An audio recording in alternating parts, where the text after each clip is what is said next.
Yes, indeed, a dramatic attempt to drive Humphrey the Humpback whale out of the delta and back to the sea was attempted today, but the flotilla of boats sent in to confront the whale in the narrow delta slough couldn't get the job done.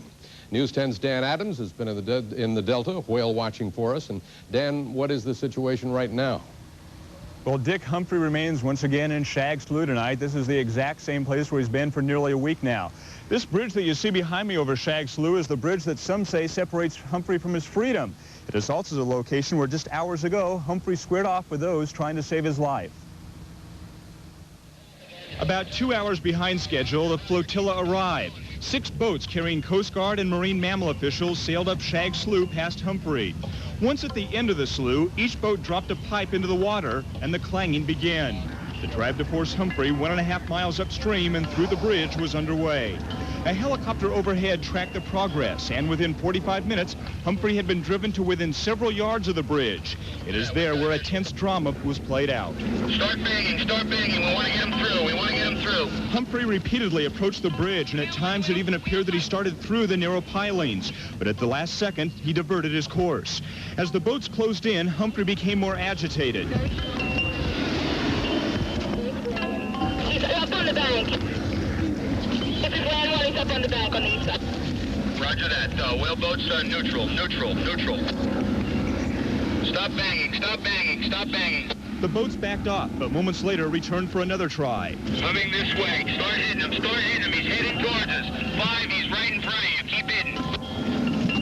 But Humphrey failed to go through, and the boats left for the day. Well, as you can tell, it was somewhat of a dramatic attempt to get him through this bridge anyway. There are a couple of different thoughts right now, one being that maybe there are some old pilings under this bridge, which was just built a few years ago, and it may be that those pilings are blocking his path back out to freedom.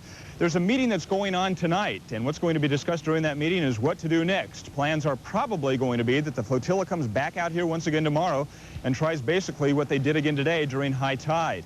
At this time, Dick, there are no plans whatsoever to tear this bridge out, although that is one thing that officials are thinking about anyway. I imagine they are. Dramatic, to say the least. Dan, let me ask a couple of questions before you go. Sure. Earlier in the day, you had mentioned something about a naval station in the delta there, and its transmissions might have lured the whale up the delta. Anything more to that theory? Interesting theory, but what it was basically is there's a naval transmission radio station nearby here. What it does is it sends out signals to the fleet out in the Pacific, the submarine fleet, and they use a very low frequency. What that low frequency does is basically lure whales, they felt, into the area, because that is the type of frequency that whales communicate with. Well, they shut it down for a couple of hours or so, and it didn't seem to make too much difference at all. The Navy says that they shut it down because it was part of their maintenance program, and apparently it didn't mean much to Humphrey at all. Speaking of Humphrey then, Dan, we saw him move quite agitatedly as they commented from the boats. Well, how is his health? I haven't seen him here for the past couple of hours or so after the attempt was made. Officials say that he showed an awful lot of anger today and a lot of activity. Of course, when somebody's chasing after you, I guess you probably would. Some of their concerns are, though, is when he expends a lot of energy like that, he may be weakening himself. They're probably going to have to wait until tomorrow morning to decide exactly what impact today's efforts had. And like I mentioned, you used to be able to see him swim back and forth here.